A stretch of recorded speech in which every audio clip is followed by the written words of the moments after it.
welcome back to Mount Runs. Wow, Mount Runs. We are now on the arguably most pointless episode of our series, where we are going to buy the Exodar reputation mounts that we are now able to purchase because we hit Exalted Rep with the Exodar faction. That's the Draenei faction, if you're not familiar with it. So the way that faction reps work, if I haven't already talked about it to death, is if you are of a certain faction, you default to being able to purchase their mounts, and those are usually the first mounts that people get at level 20. So for example, this guy's a night elf, so you can buy the saber mounts. They're like giant tigers with armor on them, and they're sweet. But if you're not of the faction, then you have to get exalted via reputation for that to be able to buy their mounts. So your options are either level 1 character of every faction to level 20 and then buy their mounts, or level 1 character very high and then grind out faction, which is kind of what I did here because I don't like to level alts. Here we're going to take the portal to the Exodar, and I'll talk because we meander around the Exodar for a long time. And the easiest way to get rep with another faction is buy the tabard from the tabard vendor, put it on, and then do heroic dungeons. And every kill in a heroic dungeon gets you reputation. It can be from any expansion. I think you get more from more recent expansions. So if you are leveling through heroics, or gearing up through heroics rather, put on a tabard, get some rep. It's basically free rep.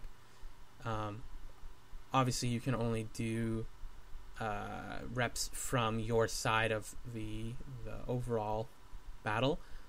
So for example, I'm Alliance, so I can only get Alliance faction rep mounts on this character. I can't get or ride Horde mounts. I have a Horde character that I'm working on this same thing on the other side for.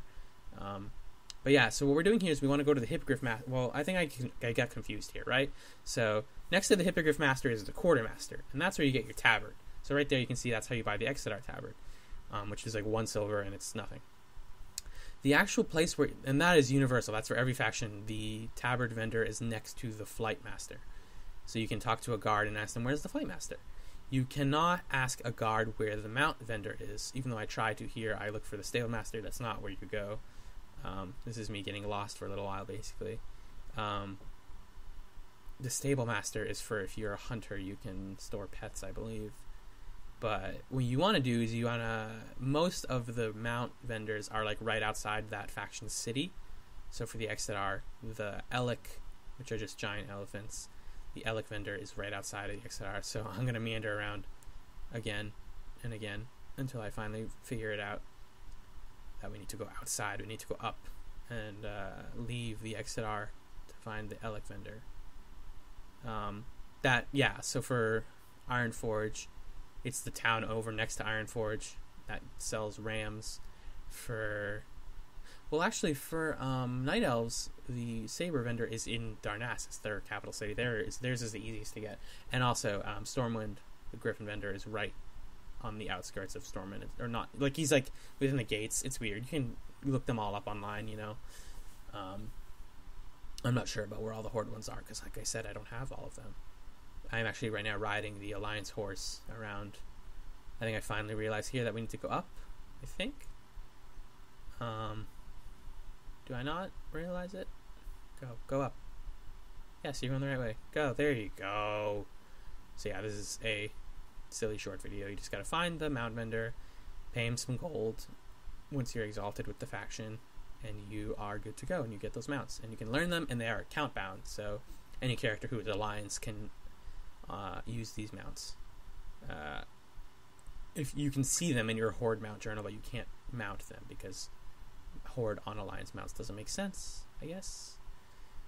Where is the vendor? There you are. So you'll see a bunch of the faction mounts, like the actual mounts will be sitting around, and you go, oh, that's where the vendor is. So these are a bunch of little baby Alex, and you can buy all of the Alec mounts here. So 80 silver for the small ones, 8 gold for the expensive ones, and we're going to buy all of them. Wait, I'm back. Is this still picking up? Okay. Sorry about that. I had to do a family thing.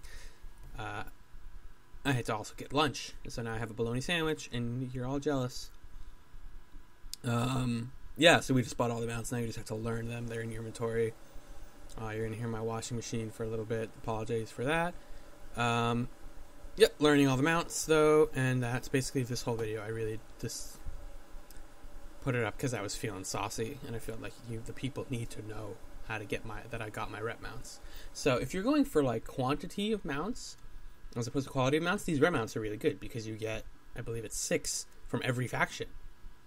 So that can give you a potential of, I think, at least 24. The Worgen and Goblins do not have faction mounts because they were added in an expansion and they didn't think to give them mounts. I don't know what the Worgen would have because their faction mount is technically their ability to walk on their front legs and run. So yeah, here I just run around on all the mounts. Oh, excuse me, I'm sorry. These unarmored Elix are supposed to be the slower mounts, but they changed it recently so that mounts do not have speeds. You don't have to ride fast mounts. Your speed is determined on your own riding speed, not on the mount itself. So, yeah, they all go to 10% for me because they usually go 200, but I'm in a guild, so you get a plus 10% to all riding speed. Sorry, bologna sandwich, delicious. Yeah, for some reason I just run around here. Why is this video so long? That's the end of it. I think I tried to. I was determined to make this one 10 minutes. Is what it was, which is dumb because the finale is not 10 minutes, and I probably should have just put these 2 episodes together.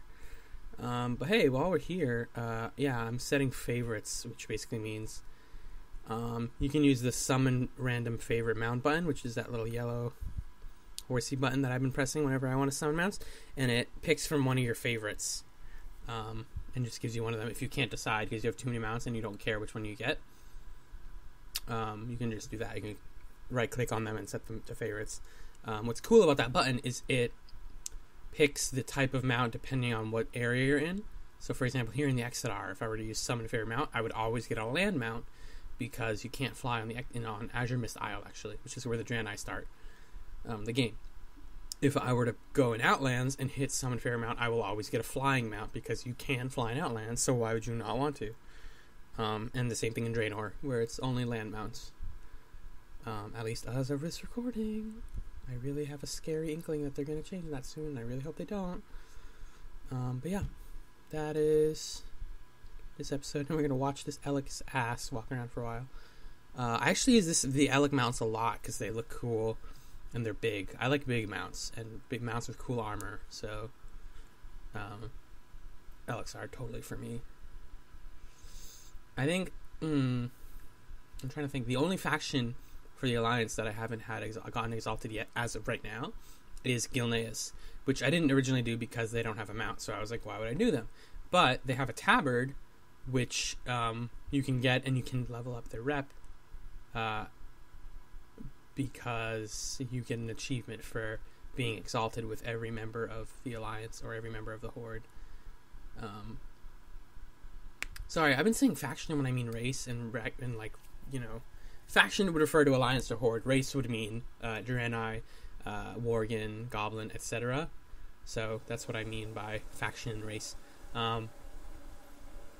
Yeah, so I'm like a couple bars away from exalted with Gilneas, and then I can finally stop wearing their weird tabard. It actually looks kind of cool with my armor, but